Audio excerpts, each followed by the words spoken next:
थोड़ा सुनना है, क्योंकि नारा वो नहीं है जो एकम विद्यार्थी कार्यकर्ता बताई लगा देते हैं। मैं महाराष्ट्र से, मेरा केंद्र है, हम महाराष्ट्र में मराठी में वो नारा लगाते हैं, सभी कार्यकर्ता लगाते हैं, इसलिए जो मराठी जानते हैं उनको आसानी से आ जाएगा।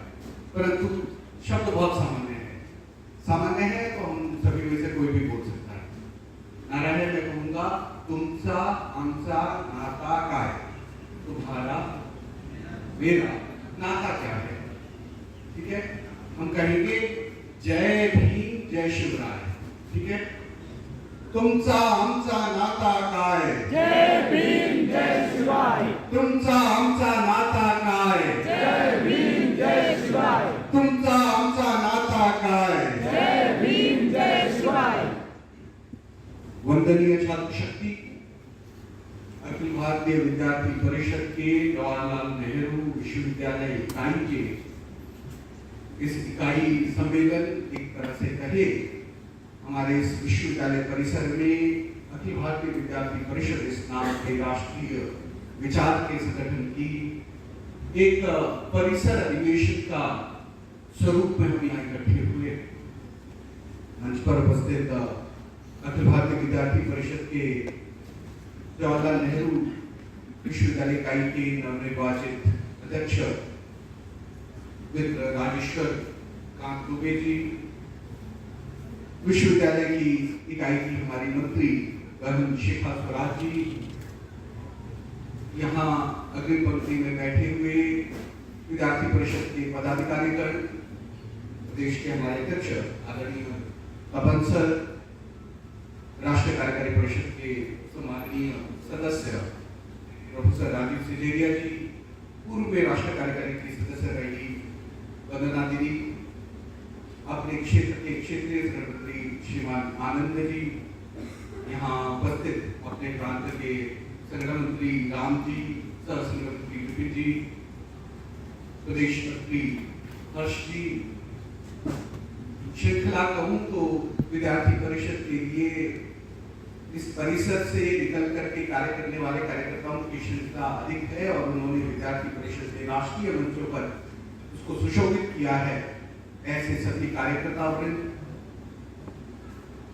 पूरे परिसर के अलग अलग सेंटर्स, स्कूल से आई छात्र शक्ति, विद्यार्थी परिषद के कार्यकर्ता बंधु भगिनी, सबसे पहले आप सभी को पिछले कल बाबा साहब भीमराव अंबेडकर, उनकी 134वीं जयंती हम सभी ने मनाई।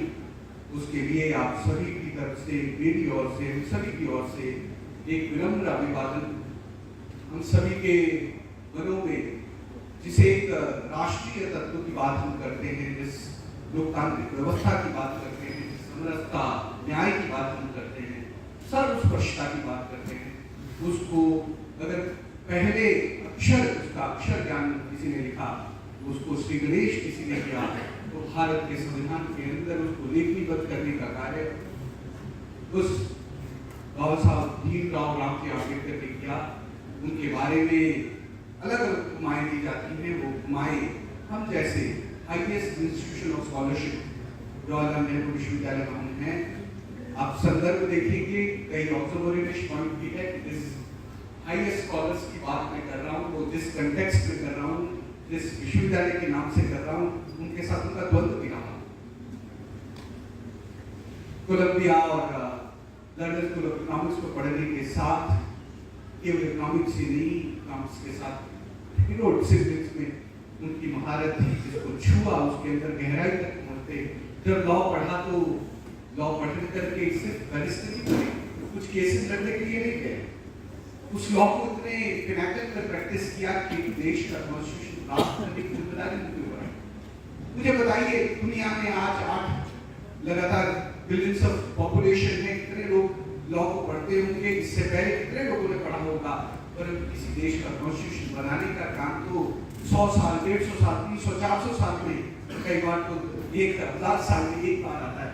ऐसे पर्सनैलिटी इनकी जयंती हम सभी ने मनाई। मैं पुनः विनम्र अभिवादन करते हुए हम सभी की ओर से वो मैसेज, वो संदेश हम सभी देते जाएंगे।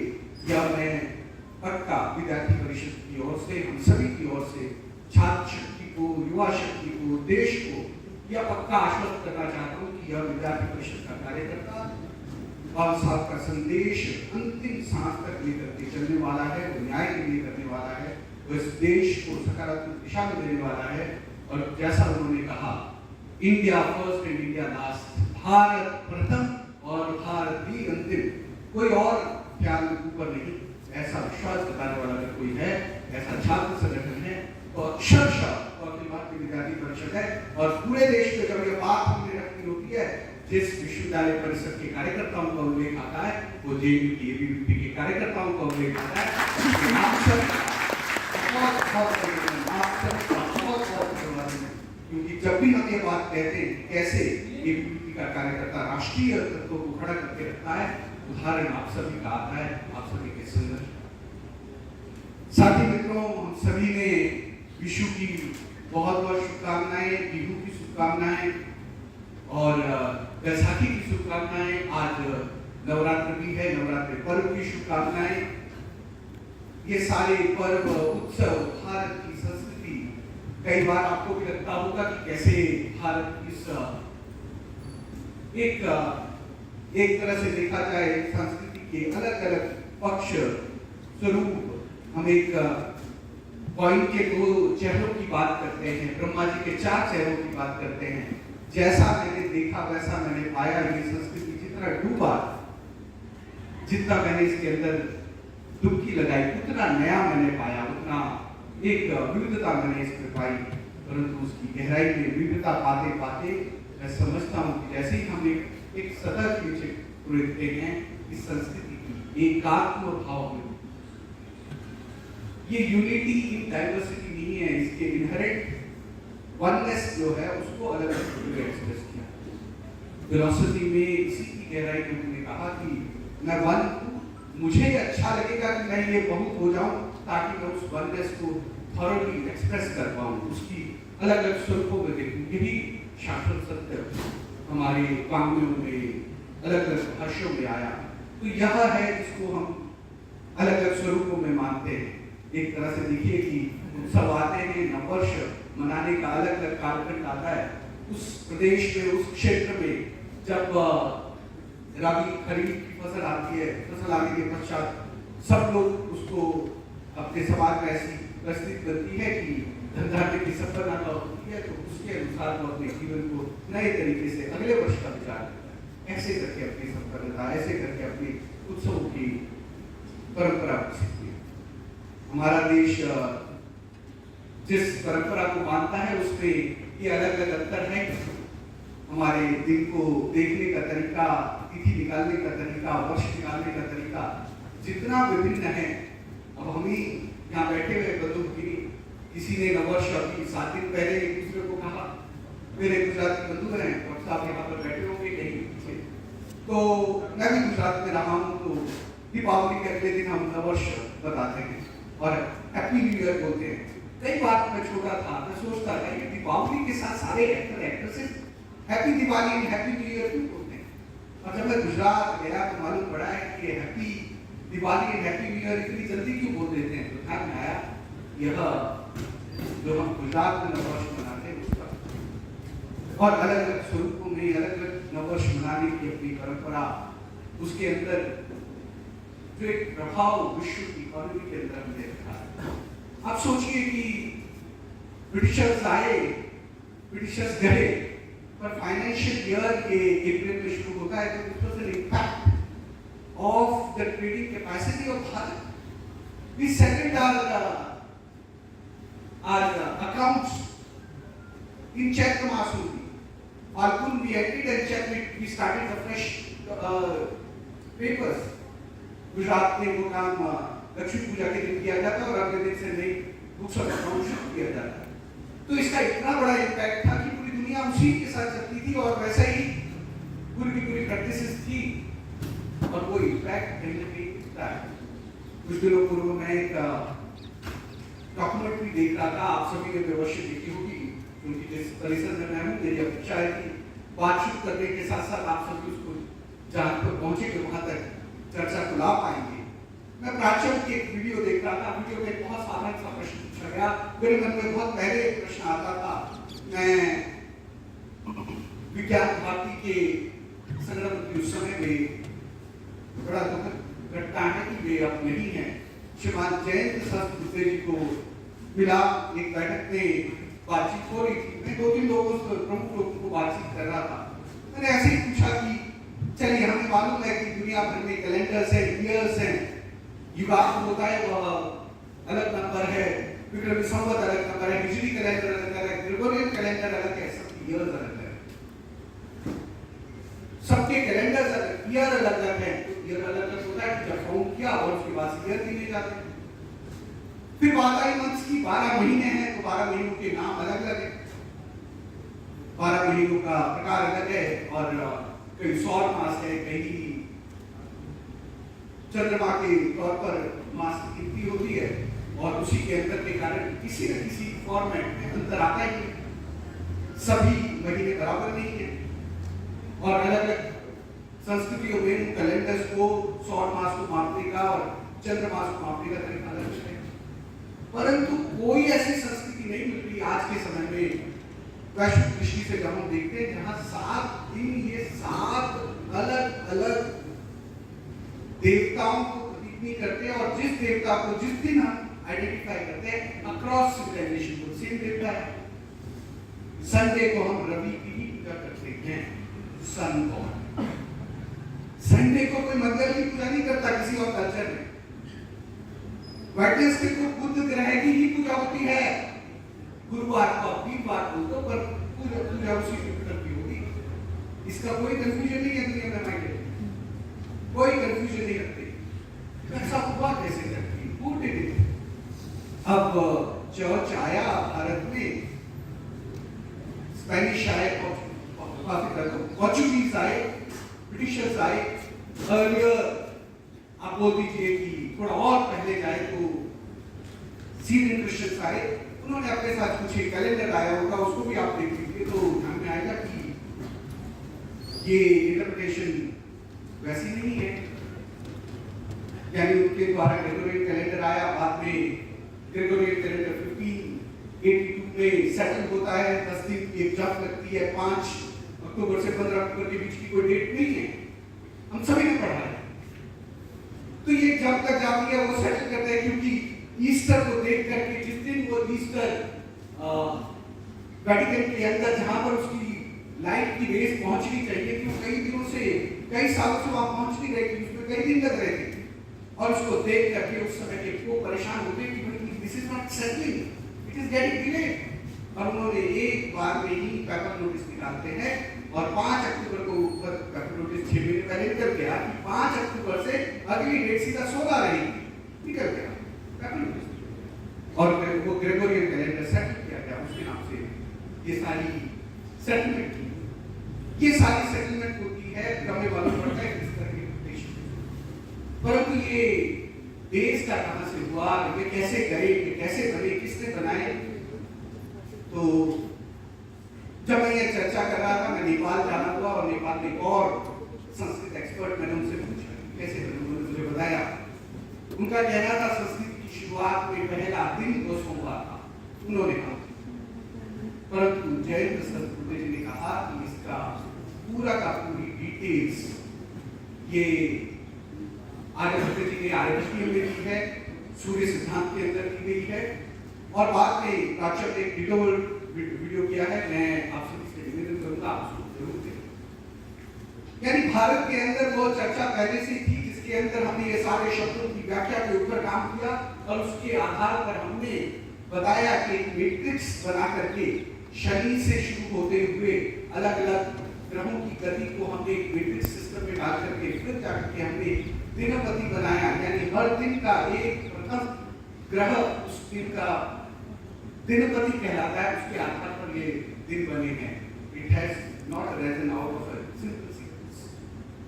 अब सोचिए कि उसमें ग्रहों के तौर पे चंद्र भी ग्रह रखा गया, तो उसके आधार पर ये सिविलाइजेशन के अंदर ये कन्वर्सेशन होती है।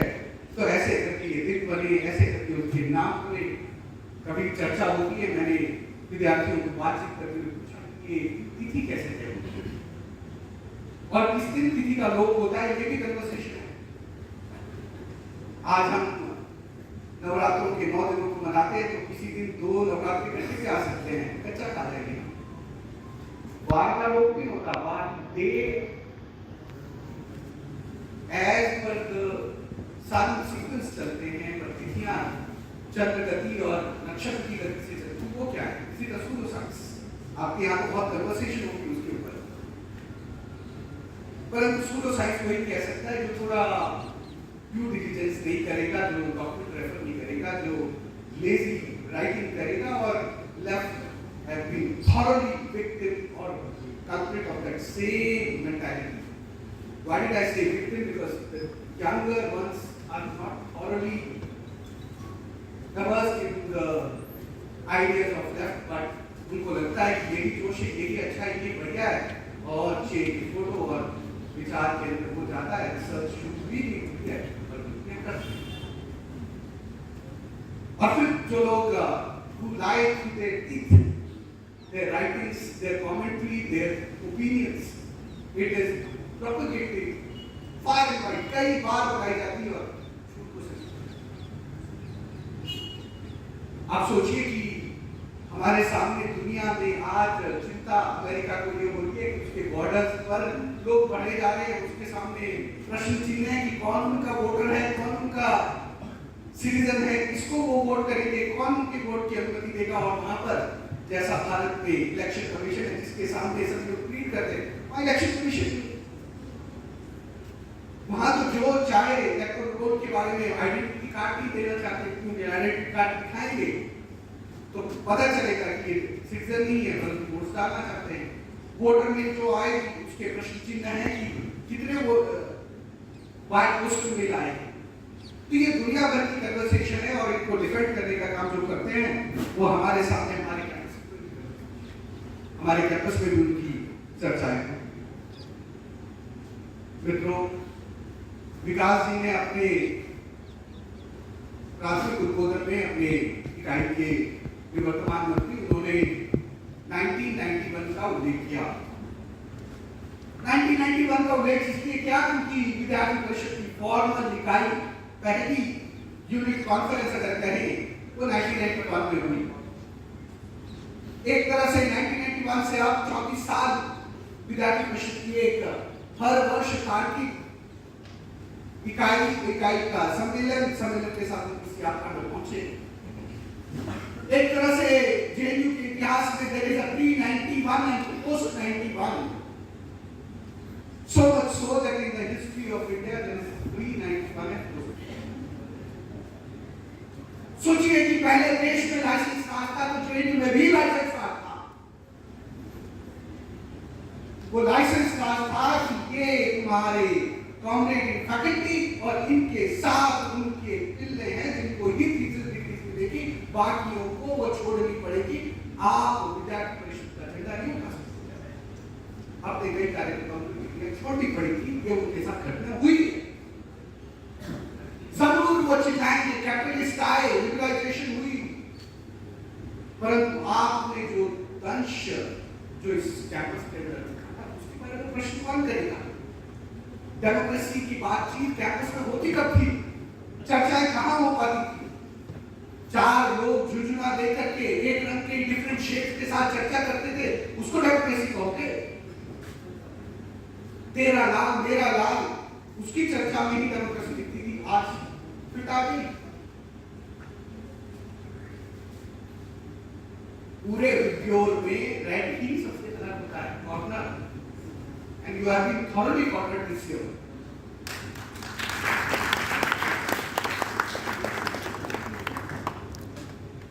मुझे लगता है कि यह कैंपस जिसने अभी छात्र संघ चुनावों में अपना मैंडेट दिया है, उसको केवल हेडलाइन से अगर देखेंगे तो हम स्टोरी मिस कर रहे हैं।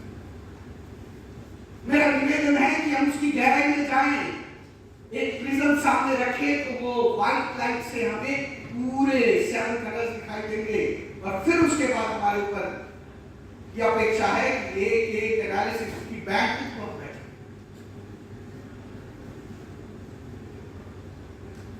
इनकी पॉलिटिक्स जिन जिन डिपार्टमेंट में होती थी, जो उनका सिटाडेल्स थे, उन सिटाडेल के अंदर पहली बार 50 स्टूडेंट बीच में से उतरते हैं, प्रश्न करते हैं। जीबीएम में किसी ने पहले नहीं देखा। एक तरह से कहा जाए तो post corona has been a shock for the grandmothers and grandfathers comrades in the faculty. अब सोचिए कितनी बड़ी हॉटलाइन से कॉल किया गया होगा, कितनी शेड्स को कहा होगा कि यू नीड टू मच, और वो कॉल इसलिए गई क्योंकि कभी ना तो जो घटना हुई भविष्य में होगी, इसलिए मैं भविष्य नहीं कहूंगा क्योंकि इंडस्ट्री तो बदलने वाली है और इंडस्ट्री बदली है, डिपार्टमेंट भी और पटकथा भी। इसलिए मैं आप सभी कार्यकर्ताओं के उस जिजीविषा को मैं अभिनंदन करना चाहता हूं, जहां आप सभी ने एक एक डिपार्टमेंट के अंदर अपनी बात को रखी, एक एक सेंटर के अंदर बात रखी, एक एक स्कूल के अंदर अपना कार्यकर्ता करा रहा है।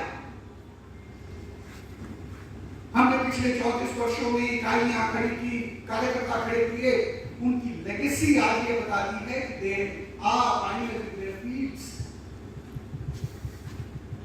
भाव के विरुद्ध जो खड़ा होता है वो नायक बनता है। यशवंतराव जी ने कहा कि हमारा काम केवल एक क्षेत्र के लिए नायक खड़ा करना नहीं है, प्रत्येक क्षेत्र के लिए नायक नायिका खड़ा करना यह विद्यार्थी परिषद का कार्य है। और ये शपथ उन्होंने पूर्व की विद्यार्थी परिषद, वर्तमान की विद्यार्थी परिषद और 1983 में अपने भाषण करते हुए आगे की विद्यार्थी परिषद की ओर से हम सभी कार्यकर्ताओं के ऊपर जो यहाँ मेरे सामने बैठे हैं, अलग अलग डिपार्टमेंट से कार्य करते हैं, इस कैंपस के अंदर कार्य कर रहे हैं, हमारे ऊपर बहुत बड़ी जिम्मेदारी। हम इस देश के उस बढ़ते हुए स्वरूप के प्रतीक है, जहां देश आगे बढ़ने के लिए दौड़ रहा है। जेएनयू के अंदर राष्ट्रीय विचार यह तेजी से आगे बढ़ रहा है। उस विचार के साथ संगति रखने वाला एक एक युवा युवती खड़े होते हैं, वे अपनी बात को रखते हैं, चर्चाओं को प्रेरित करते हैं। कभी हुआ करता था कि देश के किसी कोने में घटना के बाद जेएनयू के बारे में बनने वाली प्रतिमा को तोड़ने का काम हमारी महामंत्री सुश्री निधि त्रिपाठी जी ने किया, और वे पूरे देश भर में प्रवास करते हुए गई। तो जब कोई प्रश्न करता तो वो कहती मैं भी उसी से आई।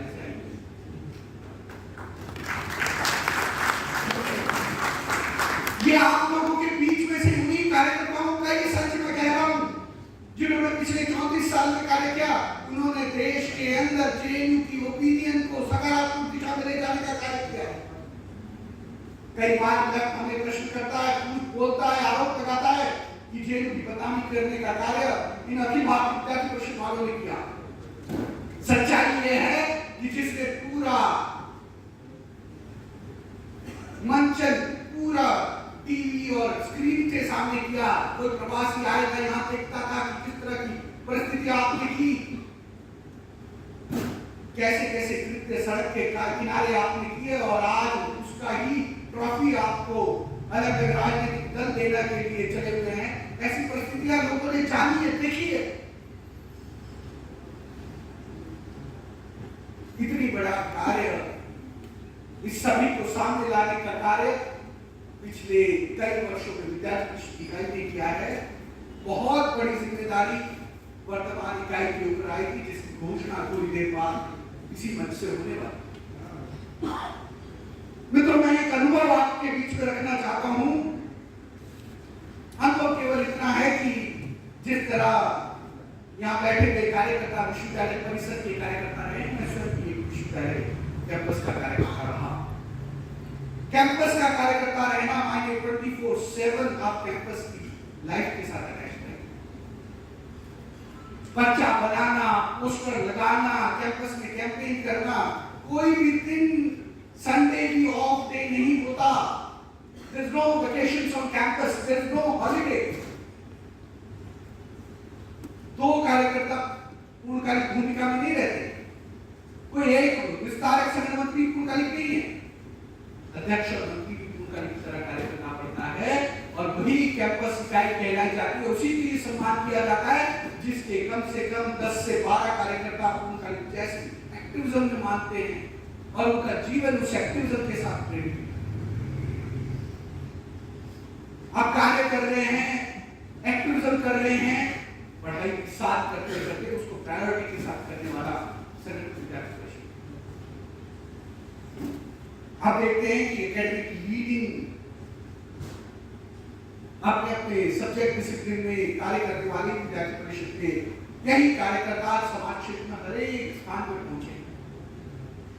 कोई बड़े बड़े इंडस्ट्री ऑर्गेनाइजेशन के वाइस प्रेसिडेंट हैं, कोई सीनियर प्रोफेसर रिसर्चर्स हैं, कोई सामाजिक क्षेत्र में है तो अभी एक्टिविज्म में सुदूर पूर्वोत्तर में कार्य कर रहे हैं, कोई दुनिया के दूसरे कोनों में इंडस्ट्रीज के लीडर्स हैं, कोई सामाजिक क्षेत्र में राजनीतिक क्षेत्र में उतरे हैं तो गहरे अलग अलग विषयों के ज्ञाता हुए हैं, कोई शिक्षक हैं तो कौन एकेडमिक इंस्टीट्यूशन ऐसा है जहां पर विद्यार्थी कार्य करता है, रिसर्चर्स। मित्रों, यह एक्टिविस्ट की खासियत है कि अगर वो संगठन के लिए समय निकालता है तो अपने अध्ययन को भी वह चिंता के साथ, उसकी योजना के साथ वह अध्ययन करता है और पूरे वर्ष भर की योजना, अध्ययन की योजना, कार्य की योजना उसी लगन के साथ करता है जिसके साथ कोई दिया जाए कार्यक्रम, कोई योजना, कोई लक्ष्य है।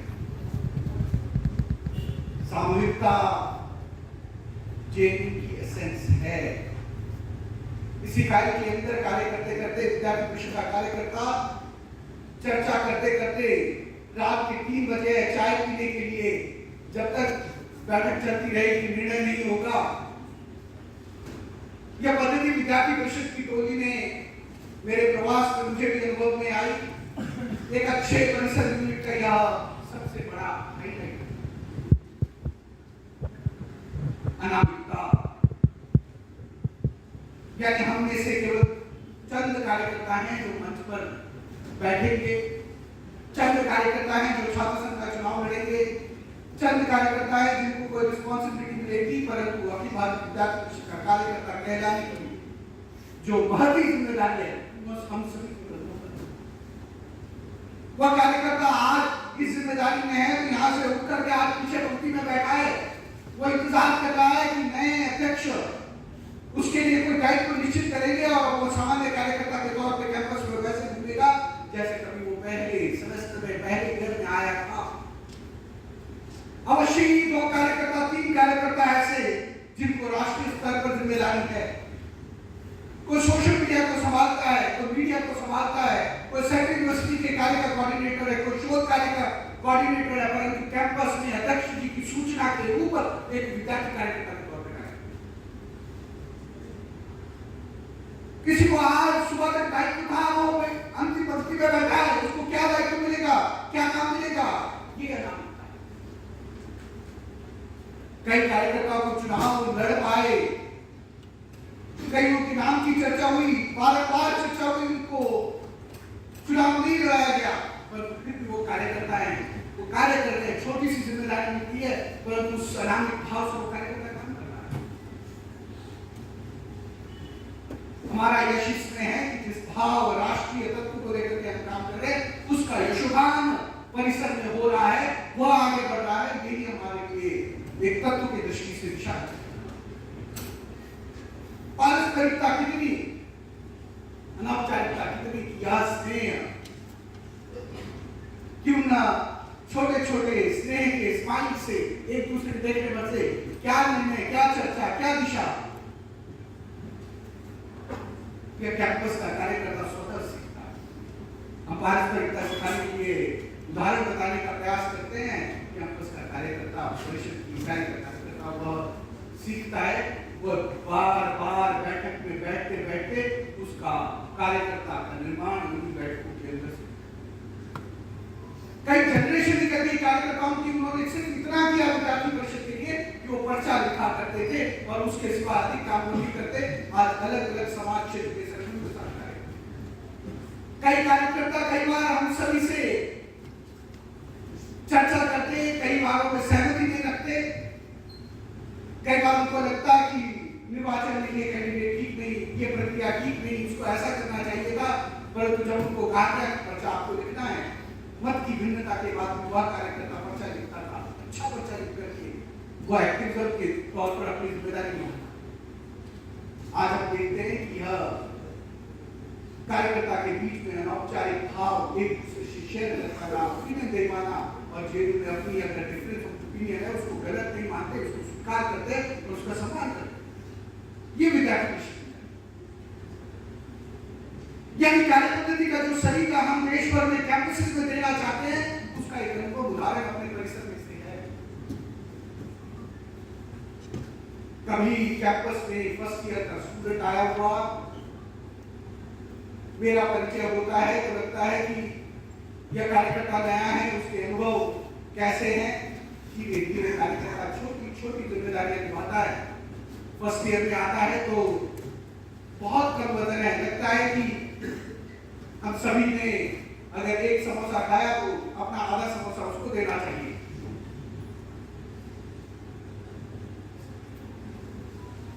आपको फिट हो गया है, मैं अधिक नहीं बोलूंगा। हमारा अनुभव में एक वर्ष में कार्य करते करते कार्यकर्ता सीखता है, आगे बढ़ता है, अनुभव अर्जित करता है। उस अनुभव के आधार पर वह हमारे कैंपस का नेतृत्व का स्थान करता है। विद्यार्थी परिषद में कोई रेफरेंस नहीं चलता कि वो कोई बड़ा नाम लेकर के आया है, किसी राजा की राजकुमारी बेटी है, इसलिए उसको हम टिकट देके उसको बनाएंगे। यहाँ नहीं होता है, ये तो लेफ्ट की ऑर्गेनाइजेशन होता है। वहां पर पिता मेंबर ऑफ पार्लियामेंट है, वो जनरल सेक्रेटरी, उसकी बेटी को टिकट मिलेगा, ना केवल एक यूनिवर्सिटी में, दूसरे में भी उसको नेत्री बनाया जाए।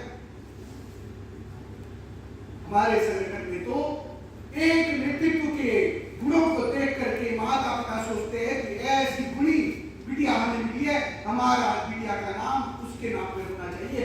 रक्त का कोई संबंध नहीं, अवश्य गुणों को सम्मान करने का स्मरण है, इसलिए हमारी बेटी का नाम स्वराज है।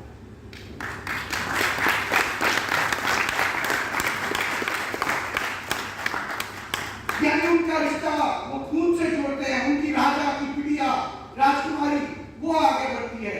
हमारे को देख करके उस एकलव्य की तरह झांकू को देख करके उसको लगता है कि यह बुरी है, उसको आगे बढ़ाया जाता है।